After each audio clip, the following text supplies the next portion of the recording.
тұрып, көңіл күйімізді жасартып алайық. Әйе, шаттық шеңберін жасайық.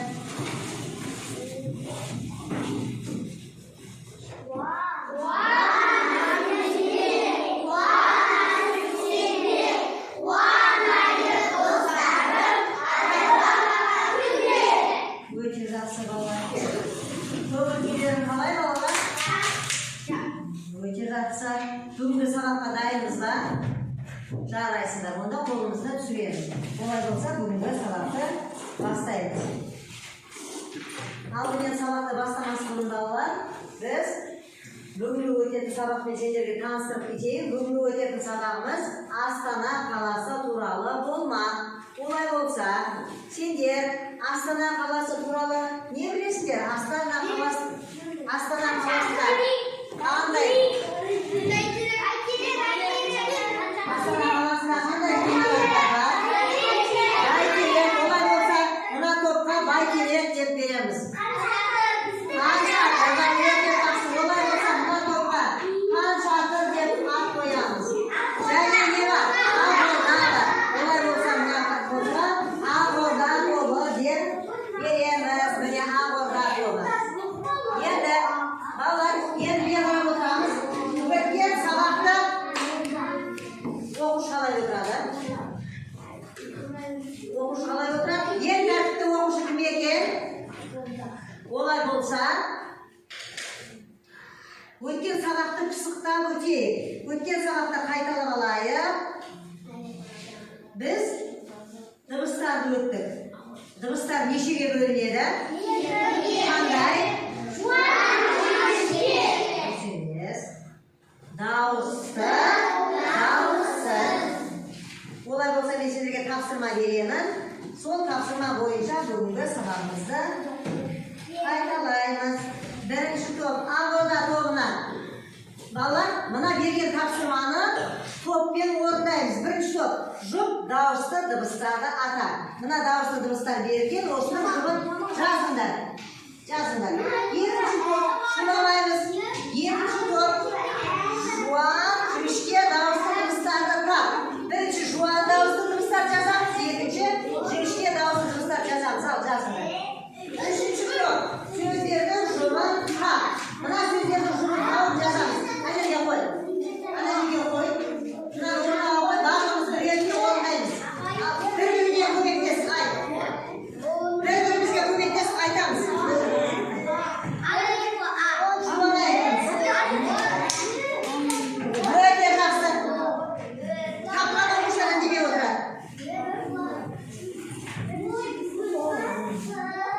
Ақорда тобы дайын.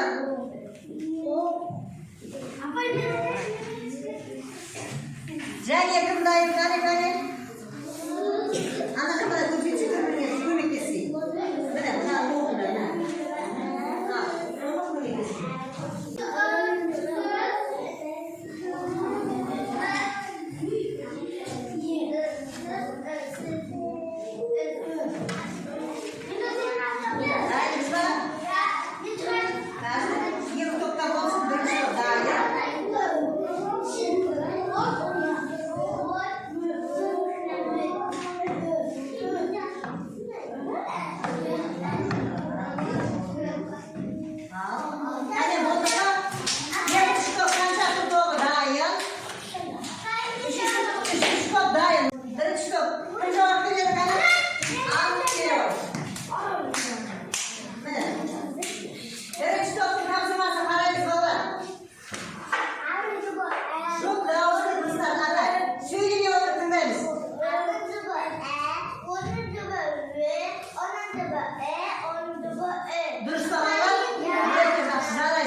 алатын боламыз. Олай болса балалар, мен сендерге тақтаға сөздерді ілемін.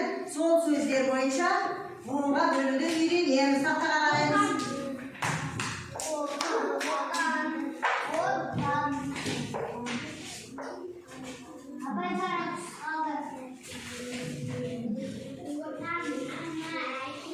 Ал мына сөздерді оқимыз.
Тақтаға қараймыз. Мен сендерге Астана қаласы туралы суреттер көрсетемін.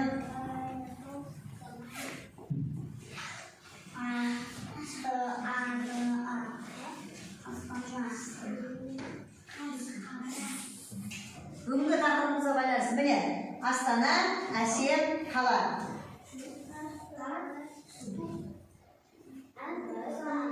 Астанада Есіл өзені бар. Міне Есіл өзені қаланың ортасынан ағып тұр. Ал мынау не? Бәйтерек. Қаншадыр. Көрдіңдер ме? Биік әсем қалалар бар Астанада.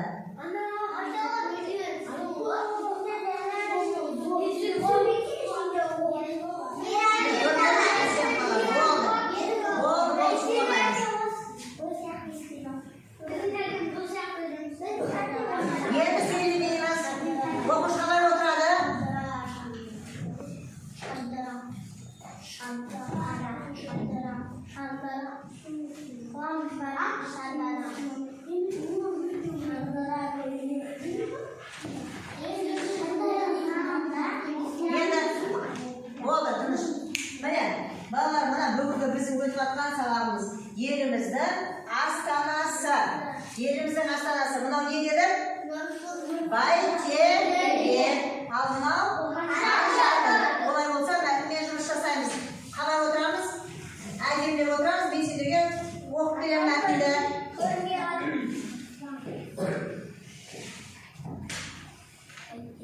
Ал тыңдаймыз. Еліміздің астанасы қай қала? Нұр-Сұлтан қаласы. Өте дұрыс айтасыңдар. Еліміздің астанасы Нұр-Сұлтан қаласы. Қаланың ортасымен Есіл өзені ағады. Қалада әсем ғимараттар көп. Онда Бәйтерек, Қаншадыр бар. Нұр-Сұлтан қаласы әдемі, ол маған ұнайды. Түсіндіңдер ме? Нұр-Сұлтан қаласында қандай ғимараттар бар екен? Әсем ғимараттар бар. Олай болса, мәтінді түсіндіңдер ме? Кім маған әдемілеп мәтінді оқып береді?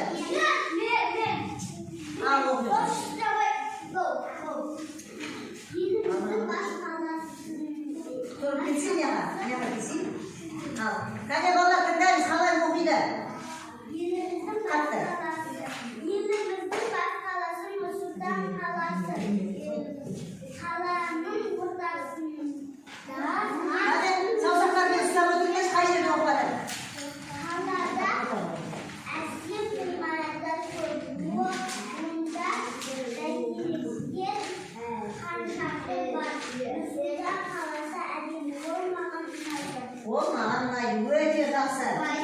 Және әр топтан бір оқушысыз. Алтынай шықсың, сен жаңа шықты ғой. Келе қояқтай. Дауыстап оқимыз. Алдына қарап оқы. Қатты. Әсем ғимараттар көп. Онда бәйтерек хан шатыр бар. Нұрсұлтан қаласы әдемі, ол маған ұнайды. Өте жақсы. Ал мына топтан кім оқиды кәне? Ал сен оқи қойшы. Даусын шығарып, сол жайында отырып оқи қой. Кәне тыңдаймыз. Нұрсұлтан қаласы қаланың ортасында есіл өзені ағады. Қалада әсем ғимараттар көп. Онда бәйтерек хан шатыр бар. Нұрсұлтан қаласы әдемі, ол маған ұнайды. Өте жақсы. Балалар сабақты түсіндік па? Нұрсұлтан қаласы туралы түсінген болса, онда дәптермен жұмыс жасаймыз. Бүгін біз көркем жазуға ым дыбысын жазамыз. Кәне дәптерімізге жазып қойғанын, соны жазамыз. Міне ым дыбысы.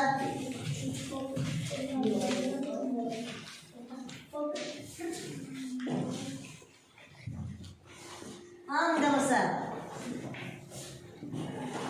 Көркем әдемілеп жазамыз, балалар. Сызықты толтырып, әдемілеп жазамыз. Дәптерді аш. Неліміз бар ғой, қай әдеміз.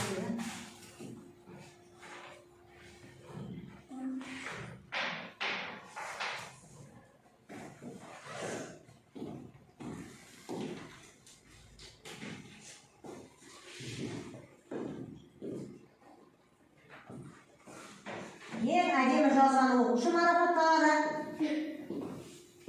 Көркем, асықпай әдемі жазамыз.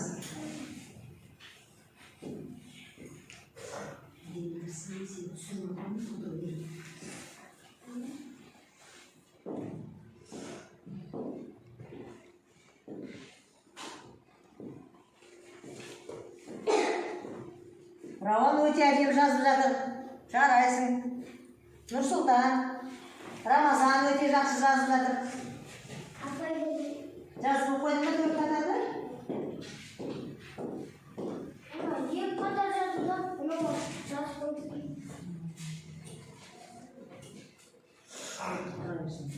Астында не жерде жазайын? Екі қатар жазсын. Асықпай әдемі жазсын. Не болды, үшкен жазай алдың?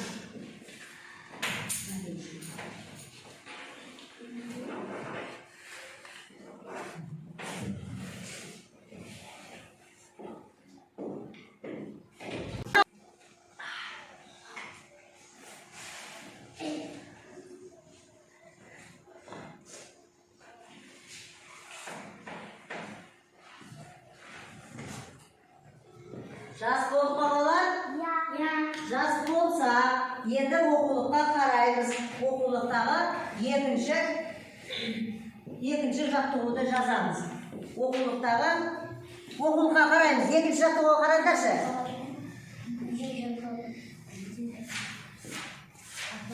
Алтынай өте әдемі жазып жатыр.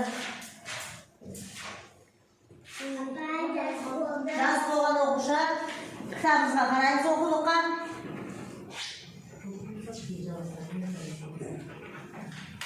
Ал балалар екінші жаттығуға қараңдаршы, не дейді? Бірінші, не істеу керек? Нұрсұлтан оқушылар, не істеу керек жаттығуды? Екінші жаттығуды қара. Мына жерде оқы. Қатты оқы. Сөздерді бөліп жаз. Сөздерді буынға бөліп жаз. Кәне балалар кітапқа қарадық па екінші жаттығуға?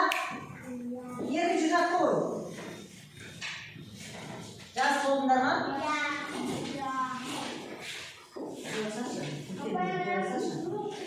Ал жазыңдар. Ал екінші жаттығу сөздерді буынға бөліп жаз дейді. Үш топқа үшеуін бөлемін. Бірінші топ біріншісін жазады. Екінші топ сендер екінші топ. Екінші сөзді буынға бөлесіңдер. Үшінші топ үшінші сөзді буынға бөледі. Ал бастаймыз. Ақ орда үшіншісі. Бәйтерек тобы екінші сөзді Birinchi so'zda qanchadir to'g'ri buğunga böledi. Al ballar buğunga böledi. Şimdi tahtaga yazamiz. Ben bo'ldi mu? Tahtaga.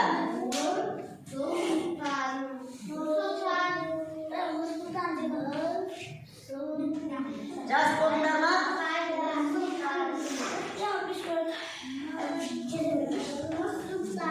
Baldır gel. Tahtaga gel. Nursultan sözü. Qani Nursultan degan buğunga bölüyorlar salın. Hazır. Oyun oynayınız. Topaklarını kastayman. Jobun tavuk. Bu sözlerde okuyorsunlar. Bu sözlerde. Hadi. Jobun tavuk bu sözlerde okuyorsunlar. Al. Birbirine koysanız.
Ona konuşmağa oyunu arqılar, bugünkü sabahımızda